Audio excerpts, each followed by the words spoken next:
என் அன்பு குழந்தா, யார் உனக்கு துன்பத்தை கொடுத்தார்களோ அவர்கள் இன்று நன்றாக இருப்பது போல தோற்றத்தை உனக்கு காண்பித்தாலும், தோற்றம் உன் கண்களுக்கு தெரிந்தாலும் கூட காலம் அவர்களுக்கான பதிலை நிச்சயமாக அவர்களுக்கு கொடுக்கும். கெட்டவர்கள், மற்றவர்களுக்கு துரோகம் இழைப்பவர்கள், மற்றவர்களுக்கு தீங்கு மட்டுமே எப்பொழுதும் சிந்தனையில் வைத்து கொண்டிருப்பவர்கள் நன்றாக இருக்கிறார்கள், சந்தோஷமாக வாழ்ந்து கொண்டுதான் இருக்கிறார்கள். ஆனால் மற்றவர்களுக்கு மறந்தும் கூட மனவேதனைப்படும் அளவிற்கு துன்பம் இழைக்காத நான் எப்பொழுதும் கஷ்டத்தை மட்டுமே, சோதனையை மட்டுமே, போராட்டங்களை மட்டுமே சந்தித்து கொண்டிருக்கிறேனே, நான் அப்படி என்னதான் செய்துவிட்டேன் என் வாழ்க்கையில் என்று உன்னுடைய மனக்குமுறல் எனக்கு கேட்காமல் இல்லை என் குழந்தையே. என் அன்பு பிள்ளையே, உன் மனதை போட்டு குழப்பிக்கொண்டே இருக்காதே. கெடுதல் நினைப்பவர்கள், மற்றவர்களுக்கு துரோகம் இழைப்பவர்கள் எல்லாம் காலையில் பூத்து மாலையில் வாடிவிடும் மலர்களைப் போல. ஆனால் நீ விருட்சமாக வளர்ந்திருக்கும் மரத்தை போன்றவன். உன்னுடைய நல்ல மனது எனக்கு தெரியாமல் இல்லை, உன்னுடைய நல்ல எண்ணமும் எனக்கு புரியாமல் இல்லை. உனக்கு கஷ்டம் வருகிறது என்றால் நீ செய்த கர்மா அப்படி என்பதை புரிந்து கொள். அவரவர் செய்த கர்மாவின் வினைகளை அவரவர் கழித்தேதான் ஆக வேண்டும், அனுபவித்துதான் தீர வேண்டும். இதுதான் வாழ்க்கையின் விதி. அவர்கள் கஷ்டம் செய்தும் பிரச்சனைகள் மற்றவர்களுக்கு கொடுத்தும் சந்தோஷமாக இருக்கிறார்களே என்ற உன்னுடைய கேள்வி சரியானதுதான். அவர்கள் செய்த கர்மா அப்படி. நீ இப்பொழுது நல்லது செய்து கொண்டிருந்தாலும் உன்னுடைய பூர்வ ஜென்ம கணக்குப்படி நீ என்ன செய்தாய் என்பது அந்த இறைவனுக்கு ஒருவனுக்கே தெரியும். அதற்கான பலனை தான் நீ இப்பொழுது அனுபவித்து கொண்டிருக்கிறாயே தவிர, இப்பொழுது நல்லது செய்வதற்காக எந்த பலனையும் இது நாள் வரை நீ அனுபவிக்கவே இல்லை. அதற்கான காலமும் நேரமும் கூடி வரும். சர்வ நிச்சயமாக நீ நல்லது செய்வதற்கு, நீ நல்லது மட்டுமே நினைப்பதற்கு உனக்கான பொற்காலம் உனக்காக மிக விரைவில் காத்து கொண்டிருக்கிறது. கூடிய விரைவில் அந்த புது அத்தியாயத்தில், புது வாழ்க்கையில், புது இல்லத்தில் அடியெடுத்து வைக்கத்தான் போகிறாய். நான் அந்த வேலையை செய்து கொண்டுதான் இருக்கிறேன். உன் கர்மாவின் வலிமைகளையெல்லாம் குறைத்து உன் வாழ்க்கையில் வெற்றி என்னும் மகுடத்தை உன் தலையில் சூட்டுவது மட்டுமே உன் சாயப்பாவின் பொறுப்பு. நான் கூறுவது சர்வ நிச்சயமாக உன் வாழ்வில் நடந்தே தீரும், பலித்தே தீரும். அதுவரை பொறுமையோடு காத்திரு. நீ செய்ததற்கான பலனை நீ அனுபவித்துதானே ஆக வேண்டும். நீ செய்ததற்கான பலனை மற்றவர்கள் அனுபவிக்க முடியாது. நீ கஷ்டமாக இருக்கிறதே என்று உன் வாழ்க்கையை மற்றவர்களுக்கு கொடுக்கவும் முடியாது. அதேபோல் உன்னுடைய நல்ல எண்ணப்படி மற்றவர்கள் கஷ்டப்படுகிறார்களே என்று அவர்கள் வாழ்க்கையை நீ வாழ்ந்துவிடவும் முடியாது. அவரவர்க்கென்று தனிப்பட்ட வாழ்க்கை இருக்கிறது. அவரவர்க்கென்று தனிப்பட்ட வேலைகளும் இருக்கத்தான் செய்கிறது. அந்த வேலைகள் முடியும் வரை, அந்த வாழ்க்கையை வாழும் வரை அனைத்தையும் சகித்து கொண்டுதான் வேண்டும், கழித்தேதான் தீர வேண்டும், வாழ்ந்தேதான் ஆக வேண்டும். நாம் இப்பொழுது கஷ்டப்பட்டு கொண்டிருப்பது போலத்தான் நம் எதிரில் இருப்பவர்களும் ஒரு நாள் கஷ்டப்படுவார்கள் என்பது உனக்கு தெரிந்துவிட்டால் நீ மறந்தும் கூட மற்றவர்களுக்கு கெடுதல் நினைக்க எண்ணவே மாட்டாய். உன் மனமே மாறிவிடும். நல்ல எண்ணங்களாக மாற்றம் பெற்றுவிடும். இந்த எண்ணம் உன் மனதில் வந்துவிட்டால், என் அன்பு குழந்தா, மற்றவர்கள் நன்றாக இருக்க வேண்டும் என்று நினைக்கும் உன்னுடைய எண்ணம் உன் சாயப்பாவிற்கு நன்றாகவே தெரியும். நீ புண்ணியம் செய்திருக்கிறாய், பாக்கியசாலி. அதனால்தான் உன் சாயப்பா உன்னை தேடி வந்திருக்கிறேன். நீயாக என்னை தேடி வரவில்லை. நான் உன்னை கயிறு கட்டி இழுத்திருக்கிறேன். உன்னை என் பக்கம் திருப்பி இருக்கிறேன். உன் சாயிதேவா. வாழ்க்கையில் எதை செய்தாலும் எதை செய்வதற்கு முன்பாக சிந்தித்து செயல்பட வேண்டும். செயலில் இறங்குவதற்கு முன் 1000 முறை சிந்தனை செய்யலாம். ஆனால் செயலில் இறங்கிவிட்ட பிறகு இதை செய்தால் முன்னேறலாமா, வெற்றியை அடையலாமா என்ற எண்ணம் வரவே கூடாது. செயலில் இறங்குவதற்கு முன்பால் சிந்தித்து செயல்பட்டு வாழ்க்கையில் வெற்றியை அடைவதே ஒரு வாழ்க்கையின் மிகப்பெரிய முக்கியமான செயலாகவே இருக்கும். சிந்திக்காமல் செயலில் இறங்குவது ஏமாற்றங்களை மட்டுமே அள்ளி அள்ளி கொடுக்கும் என்பதுதான் உண்மையிலும் உண்மை. நம் சாயப்பா நம்மோடு இருக்கும் வரை நாம் எதற்குமே பயப்பட வேண்டிய அவசியமே இல்லை. 1000 முறை சிந்தனை செய்துவிட்டு சாயப்பா இருக்கிறார், நமக்கு துணையாக இருப்பார் என்ற நம்பிக்கையோடு செயலில் இறங்கினால் நிச்சயமாக அந்த செயல் வெற்றிகரமான செயலாகத்தான் இருக்கும். சாயப்பா இருக்க நமக்கு ஏன் மனக்கவலை?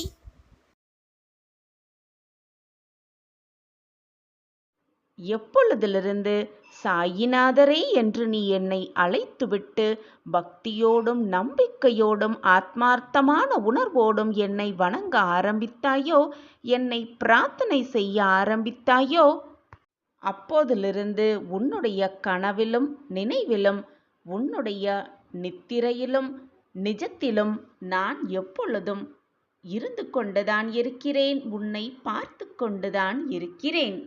உன்னுடைய நிலைமையும் உன்னுடைய வாழ்க்கையும் தற்போது உள்ள சூழ்நிலையில் மிக மோசமாக இருப்பதைப் போல உணர்கிறாயா?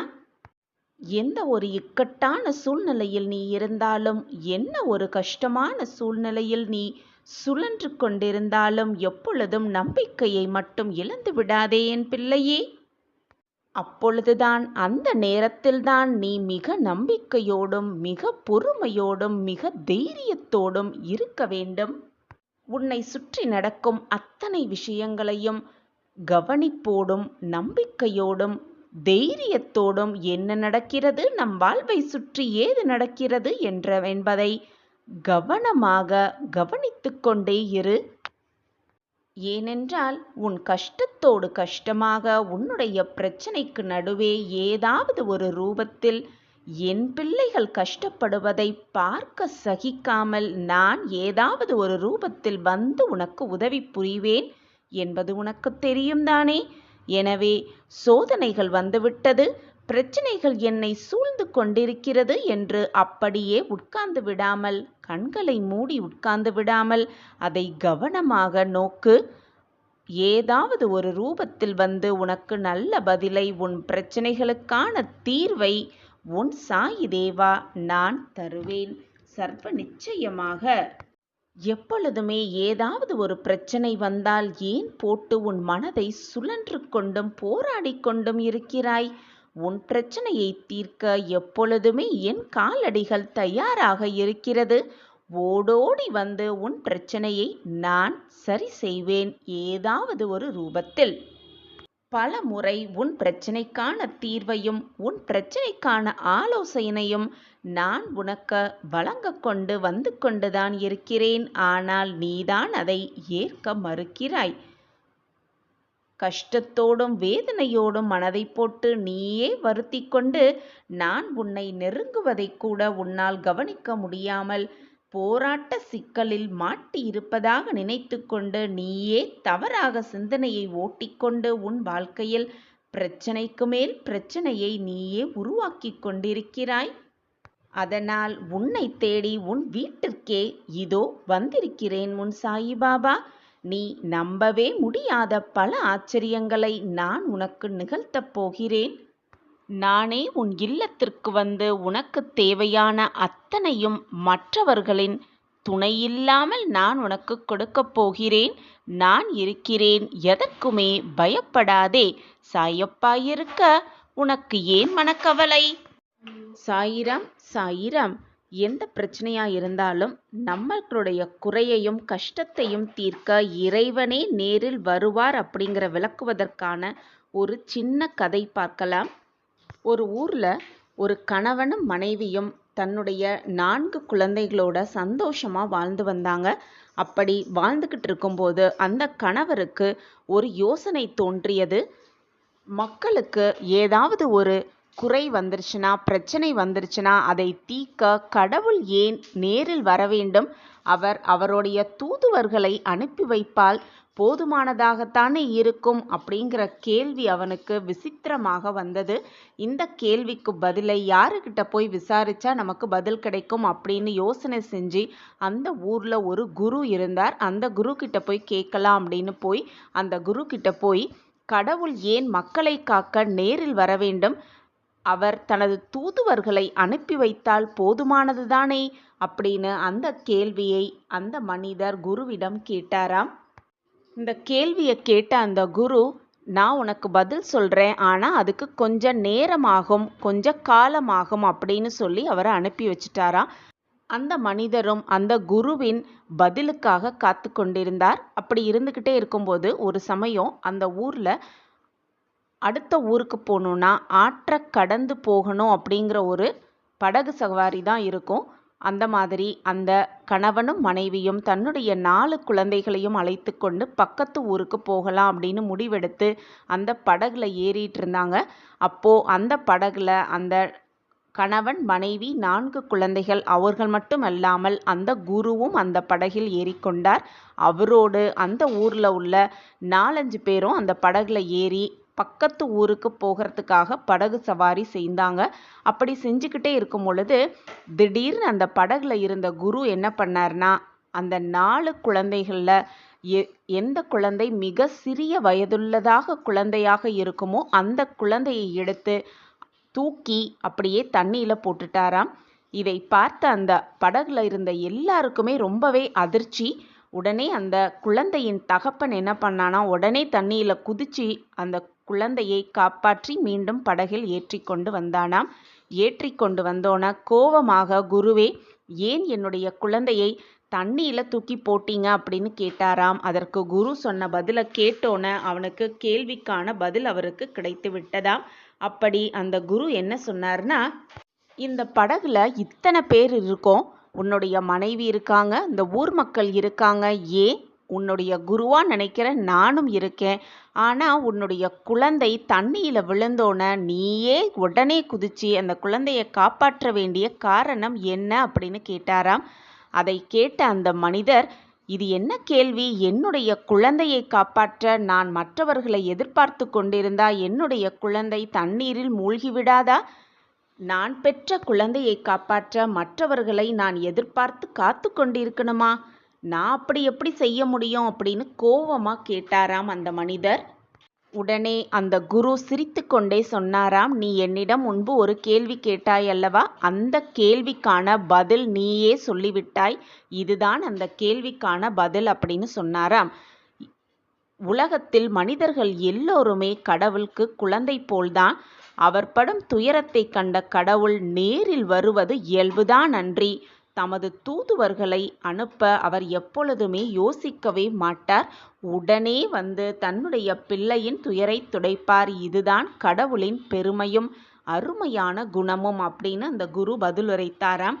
இதனை கேட்ட அந்த மனிதருக்கு அவரது கேள்விக்கான விடையில் இருந்த ஆழ்ந்த கருத்தையும் புரிந்து கொண்டு சந்தோஷமாக குருவுக்கு நன்றி சொன்னாராம்.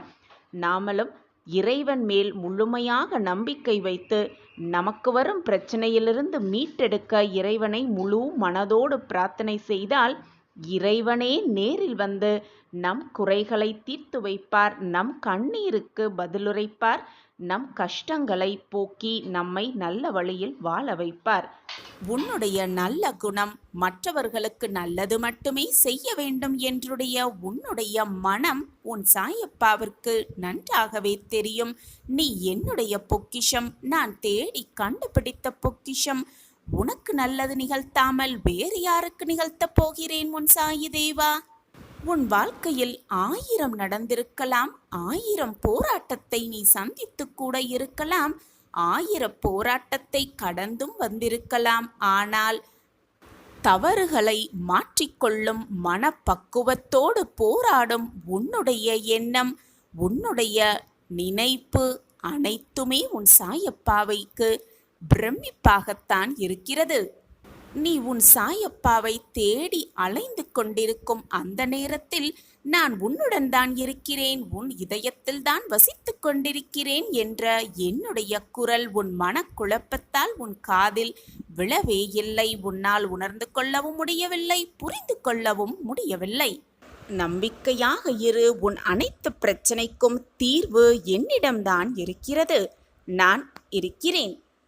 உன்னால் எப்படி தவறான பாதையிலோ தவறான வழியிலோ செல்ல முடியும்? உன் வாழ்க்கை தடம் புலரும் நேரம் வந்தால் கூட உன்னை மாற்றும் வழியை நான் பார்ப்பேன். உன் வாழ்க்கையில் உன்னை வெற்றியடைவதற்கான அத்தனை வழிகளையும் நான் செய்து கொண்டே இருப்பேன்.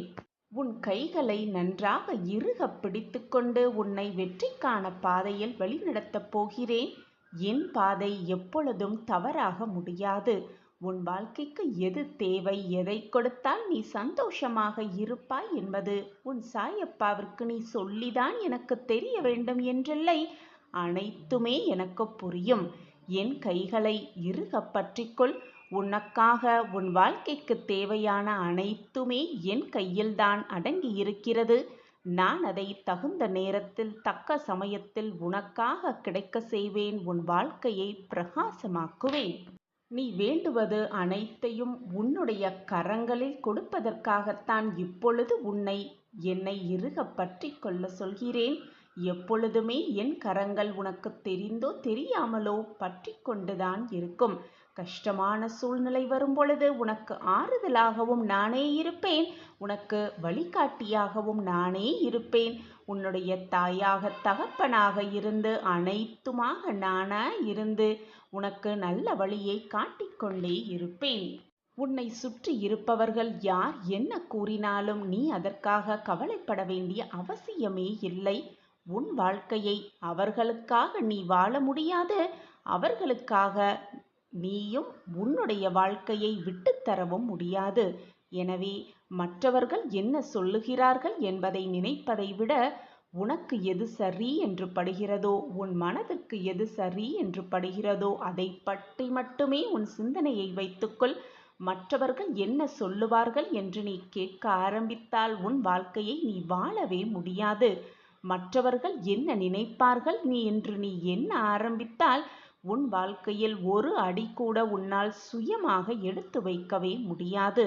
எனவே உனக்கு எது சரி என்று படுகிறதோ, உன் மனதிற்கு எது சரி என்று தென்படுகிறதோ அதை தீர்க்கமாக கண்களை மூடிக்கொண்டு கவனத்தையெல்லாம் அந்த செயலின் மேலேயே மட்டும் வைத்துவிட்டு என்னை முழுவதுமாக நம்பிவிட்டு நம்பிக்கையோடு அதில் சென்று கொண்டே இரு. நிச்சயமாக உன் வாழ்க்கையில் வெற்றியை அடைந்தே தீருவாய்.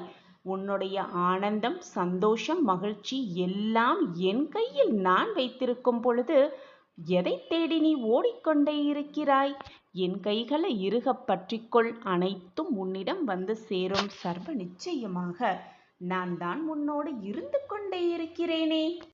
யார் என்ன நினைக்கிறார்கள் என்று நினைப்பதை விட வாழ்க்கை எப்படி இருக்க வேண்டும் என்று சிந்தனை செய். உன் வாழ்வு பிரகாசமாகவே இருக்கும்.